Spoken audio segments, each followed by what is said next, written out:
Bon après-midi, chers frères et sœurs. Soyez une fois de plus les bienvenus sur Anjombolo TV. C'est comme toujours un réel plaisir pour moi de venir à vous, à votre rencontre, afin qu'ensemble nous allions au pied du Seigneur partager le pain de vie. La bonne nouvelle de la grâce de Dieu, la bonne nouvelle, chers frères et sœurs, de la prédestination des élus de Dieu au salut. Je ne me lasse point, comme disait l'apôtre Paul, de vous enseigner les mêmes choses, de vous écrire les mêmes choses, de vous crier les mêmes choses. Mais comme l'a dit l'apôtre Paul, pour vous, cela est salutaire. Nous sommes au cœur même de la foi chrétienne. Tout le reste des sujets ne sont que accessoires. Tout le reste des sujets ne sont que accessoires. J'ai à cœur de vous fournir, chers frères et sœurs, la clé d'une vie chrétienne victorieuse. De vous donner une consolation éternelle et une bonne espérance. Nous allons donc, chers frères et sœurs, poursuivre avec nos enseignements dédiés, consacrés à l'élection, à la grâce et à la prédestination des élus de Dieu au salut. J'ai à cœur que vous vous appropriez effectivement de ces choses. Et le Seigneur nous donnera toujours de la sagesse, de l'intelligence pour que effectivement nous puissions attaquer par telle langue, tel autre angle le même sujet, pour que chacun ayant ses pierres d'achoppement, ses rochers de scandale, que tout raisonnement, tout mur, toute élévation qui veuille s'opposer à la connaissance, à votre appropriation de votre élection divine soit renversée. Cet après-midi, nous allons donc nous poser la question de savoir qui est-ce qui distingue les élus de Dieu? Dieu ou eux-mêmes? Donc, qui est-ce qui distingue les élus de Dieu? Dieu ou eux-mêmes? Qui est-ce qui te distingue? Qu'as-tu que tu n'aies reçu? Et si tu l'as reçu, pourquoi te glorifies-tu comme si tu ne l'avais pas reçu? Quoi donc? Sommes-nous plus excellents? Chers frères et sœurs, la réponse à ces questions est capitale pour une compréhension juste et féconde de la doctrine biblique de la prédestination, afin qu'elle ne soit pas comprise de travers, à l'envers, vidée de sa substance et de son intérêt, par une dangereuse régression dans la propre justice, le salut par les œuvres et les mérites, et l'évangile de la gloire de l'homme, se regardant plus sage, plus excellent, et s'abusant ainsi eux-mêmes. Qu'est-ce qui te distingue, ma sœur? Qui est-ce qui te distingue, mon frère? Qui est-ce qui vous distingue, élus de Dieu? Serait-ce tes bonnes œuvres, mon frère?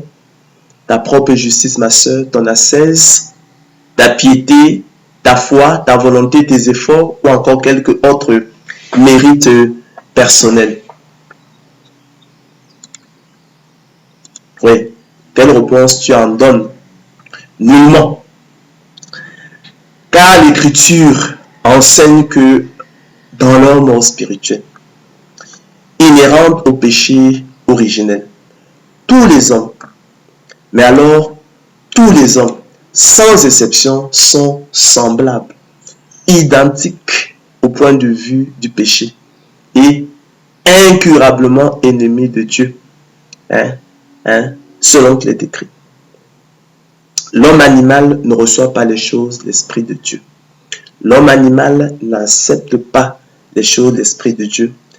Pourquoi? Car elles sont une folie pour lui et il ne peut les connaître, il ne peut les aimer, il ne peut les apprécier parce que c'est spirituellement qu'on en juge. C'est pourquoi aussi l'apôtre Paul pouvait se présenter comme le premier des pécheurs. Vous comprenez ces choses-là? En effet, chers frères et sœurs, je vous ai toujours invité à ne pas oublier d'où vous venez, du fond de quelle poubelle le Seigneur Jésus-Christ vous a tiré, pour que vous ne croyiez pas plus sage. D'accord? Il ne faut pas que vous croyiez, chers frères et sœurs, plus sage. Il ne faut surtout pas que vous regardiez plus sage, que vous regardiez effectivement plus excellent. Il ne faut pas oublier de vous venir. Il y avait des gens qui avaient, des gens plus pieux même d'ailleurs, qui aujourd'hui se sont égarés, ou du moins n'ont pas le niveau de foi et qui est la vôtre parce que vous avez travaillé. Non. En effet, vous étiez spirituellement mort par vos offenses et par vos péchés dans lesquels vous marchiez autrefois.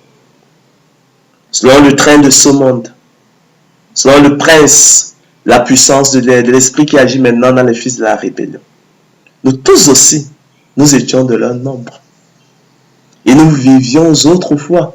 Selon les convoitises de notre chair, accomplissant les volontés de la chair et de nos pensées, nous étions par nature des enfants de colère comme les autres. Nous n'en étions pas différents. Car nous aussi, nous étions autrefois insensés, désobéissants, égarés, asservis à toute espèce de convoitise et de volupté. Nous vivions dans la méchanceté, dans l'envie, nous étions dignes d'être haïs et nous nous haïssions alors les uns des autres. Qui se reconnaît dans ce tableau? Mais lorsque la bonté de Dieu notre Sauveur et son amour pour les hommes ont été manifestés, il nous a sauvés. Il nous a sauvés, aidés de Dieu. Non à cause des œuvres de justice que nous aurions faites, mais selon sa miséricorde. Par la nouvelle naissance opérée par le Saint-Esprit qu'il a répandu sur nous avec abondance par Jésus-Christ notre Sauveur, afin que justifiés par sa grâce, déclarés justes par sa grâce, nous devenions en espérance héritiers de la vie éternelle. Cette parole est certaine, écrit l'apôtre Paul à Tite, et je veux que tu affirmes ces choses, afin que ceux qui ont cru en Dieu s'appliquent à pratiquer de bonnes œuvres. Voilà ce qui est bon et utile aux hommes, mais évite les discussions folles, les généalogies, les querelles, les disputes relatives à la loi, car elles sont vaines et inutiles. Par conséquent, chers frères et sœurs, les élus de Dieu ne sont point plus excellents. D'accord? Nous ne dirons jamais assez. Provenant du fond de la même poubelle dans laquelle gît le monde, dont ils n'étaient point alors plus sages, nous étions de leur nombre. Ainsi, en vérité, chers frères et sœurs, il n'y a rien de bon en l'homme animal qui puisse déterminer Dieu à choisir l'un plutôt que l'autre, si ce n'est le bon plaisir de sa volonté, selon qu'il est écrit, Dieu nous a sauvés. Il nous a adressé une sainte vocation, non à cause de nos œuvres, mais selon son propre dessein. Car je ne veux pas, frères, écrit l'apôtre Paul, que vous ignoriez ce mystère, afin que vous ne regardiez point comme sages, plus excellents que les réprouvés, le monde. Ainsi, élus de Dieu, c'est Dieu qui nous distingue par le moyen du don de la foi selon son propre dessein. Le don de la foi constitue la semence de Dieu dans ses élus. C'est leur privilège exclusif. C'est le déclencheur exclusif du salut et son moteur efficace. Par le moyen du don de la foi, Dieu équipe ses élus. Il les outille pour les rendre aptes et capables, non seulement de discerner quelle est la volonté de Dieu, ce qui est bon, agréable et parfait, mais aussi de la faire efficacement, afin d'accomplir l'esprit de la loi. Selon qu'il est écrit, celui qui fait la volonté de Dieu demeure éternellement. Car le Seigneur Jésus-Christ, elle a dit, quiconque fait la volonté de Dieu, celui-là est mon frère, ma soeur et ma mère. Les distinguant ainsi de l'homme animal, des reprouvés, selon qu'il est écrit. Mais l'homme animal ne reçoit pas les choses de l'Esprit de Dieu. Mais l'homme animal n'accepte pas les choses de l'Esprit de Dieu. Pourquoi? Car elles sont une folie pour lui et il ne peut les connaître parce que c'est spirituellement qu'on en juge. En l'occurrence, Dieu rend ses élus capables d'aimer Dieu. D'accord? Il rend ses élus capables de croire au Seigneur Jésus-Christ, lui le Sauveur du monde, de prendre plaisir à la loi de Dieu et se réjouir en suivant ses préceptes comme possédant tous les trésors, d'en faire leur délice et leur conseiller, de rechercher Dieu de tout leur cœur, avec un cœur honnête et bon, de soutenir et combattre le bon combat de la foi pour saisir la vie éternelle à laquelle ils ont été appelés efficacement, de choisir les ordonnances de Dieu, de rechercher la sanctification sans laquelle personne ne verra le Seigneur, de mener une vie de sainteté, de se préserver des souillures du monde, d'être zélé pour les bonnes œuvres et d'entrer dans le sanctuaire, pardon, pour s'approcher du grand souverain sacrificateur selon l'ordre de Melchisédek, Jésus, le Fils de Dieu, qui peut sauver parfaitement ceux qui s'approchent de Dieu par lui, étant toujours vivant, chers frères et sœurs, pour intercéder en leur faveur. Cela, naturellement, chers frères et sœurs, l'homme animal, dans sa mort spirituelle, en est incapable. L'homme animal, chers frères et sœurs, est incapable de discerner quelle est la volonté de Dieu, ce qui est bon, agréable et parfait. L'homme animal est encore plus incapable de faire cette volonté de Dieu, d'autant plus qu'il ne la connaît même pas. À combien plus forte raison sera-t-il incapable d'accomplir l'esprit de la loi? Vous savez, chers frères et sœurs, que nous servons dans un esprit nouveau, selon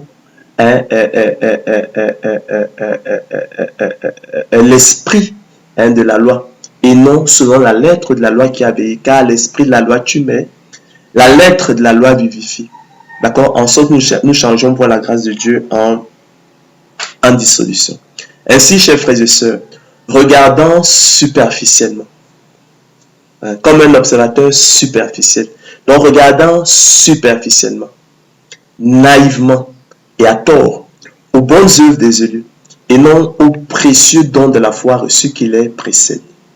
Source et cause des bonnes œuvres des élus, privilège des seuls élus de Dieu, déclencheur exclusif du salut et son moteur efficace, œuvre du Seigneur Jésus-Christ. Les apôtres, l'évangile de la gloire de l'homme comme des observateurs superficiels, des analystes superficiels, des commentateurs superficiels, enseignent un salut par des mérites imaginaires et donnent ainsi à tort aux hommes qui se seraient ainsi distingués eux-mêmes des sujets et des motifs de se glorifier devant Dieu et leurs semblables. Frère, écrit l'apôtre Paul, le vœu de mon cœur et ma prière à Dieu pour eux, c'est qu'ils soient sauvés. Je leur rends le témoignage qu'ils ont du zèle pour Dieu, mais sans intelligence. Ne connaissant pas la justice de Dieu et cherchant à établir leur propre justice, ils ne sont pas soumis à la justice de Dieu. Ainsi, chers frères et sœurs, s'il y a quelques mérites et quelques sujets de se glorifier, ils reviennent au Seigneur de gloire Jésus-Christ seul, auteur du don de la foi à salut, déclencheur exclusif du salut et son moteur efficace. C'est de lui, par lui et pour lui que sont toutes choses. À lui la gloire dans tous les siècles. Amen. À cet égard, chers frères et sœurs, il est hautement significatif que tous ceux à qui il a été fait le don de la foi seront sauvés, tandis que tous ceux qui en ont été privés périront, selon qu'il est écrit. Tous ceux que le Père me donne viendront à moi. Tous ceux que le Père m'a donné viendront à moi. Tous ceux que le Père m'a donné dès avant la fondation du monde viendront à moi. C'est pourquoi aussi, chers frères et sœurs, la parole de Dieu ne reconnaît qu'une seule forme de justice. Non ma justice, ma propre justice, celle qui vient de la loi, la promesse conditionnelle, mais celle qui s'obtient par la foi en Christ, par le moyen du don de la foi. La justice qui vient de Dieu par la foi, par le moyen du don de la foi, par le don de la foi. La justice s'obtient par la promesse inconditionnelle selon qu'il est écrit. Je ne me lasse point de vous écrire les mêmes choses, et pour vous cela est salutaire. Prenez garde aux chiens, prenez garde aux mauvais ouvriers, prenez garde aux faux circoncis. Car les circoncis, c'est nous, écrit l'apôtre Paul, qui rendons à Dieu notre culte par l'Esprit de Dieu, et non par l'Esprit de l'homme. Qui nous glorifions en Jésus-Christ et qui ne mettons point notre confiance en la chair. Moi aussi, cependant, écrit-il, j'aurais sujet de mettre ma confiance en la chair.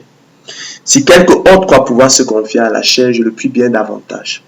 Moi, circoncis le 8e jour de la race d'Israël, de la maison de la tribu de Benjamin, hébreu au singulier, né d'hébreu au pluriel, donc parents, père et mère hébreu. Quant à la loi pharisien, quant aux zèles, persécuteurs de l'Église, irréprochable à l'égard de la justice de la loi. Mais ces choses qui étaient pour moi des gains, dit-il, je les ai regardées comme une perte à cause de Christ. Et même, poursuit-il, je regarde toutes choses comme une perte à cause de l'excellence de la connaissance de Jésus-Christ, mon Seigneur, pour lequel j'ai renoncé à tout, et je les regarde comme de la boue, afin de gagner Christ et d'être trouvé en lui, non avec ma justice, celle qui vient de la loi, Mais avec celle qui s'obtient par la foi en Christ, la justice qui vient de Dieu par le don de la foi. Car c'est par grâce que vous êtes sauvés, par le moyen de la foi. Et cela ne vient pas de vous, c'est le don de Dieu. Donc c'est par grâce que vous êtes sauvés, par le moyen du don de la foi. Selon qu'il est écrit, vous avez été fait la grâce et le privilège par rapport à Christ de croire en lui. Cette grâce-là n'a pas été faite au monde selon qu'il est écrit, tous n'ont pas la foi. Ainsi, chers frères et sœurs, ne vous y trompez pas. Notre capacité au contraire vient de Dieu. Notre distinction aussi, au contraire, vient de Dieu. C'est lui qui, autant marqué par le moyen du don de la foi, nous a distingués de l'homme animal. Il nous a aussi équipés et outillés pour nous rendre capables et aptes non seulement de discerner quelle est la volonté de Dieu, ce qui est bon, agréable et parfait, mais aussi de la faire efficacement afin d'accomplir l'esprit de la loi selon qu'il est écrit. Celui qui fait la volonté de Dieu demeure éternellement. Car le Seigneur Jésus-Christ l'a dit, quiconque fait la volonté de Dieu, celui-là est mon frère, ma soeur et ma mère. Je ne veux pas, frère, que vous ignoriez ce mystère, afin que vous nous gardiez point comme sages plus excellents. Car notre capacité, au contraire, vient de Dieu. Notre distinction aussi, et non, chers frères et sœurs, d'une excellence en nous-mêmes.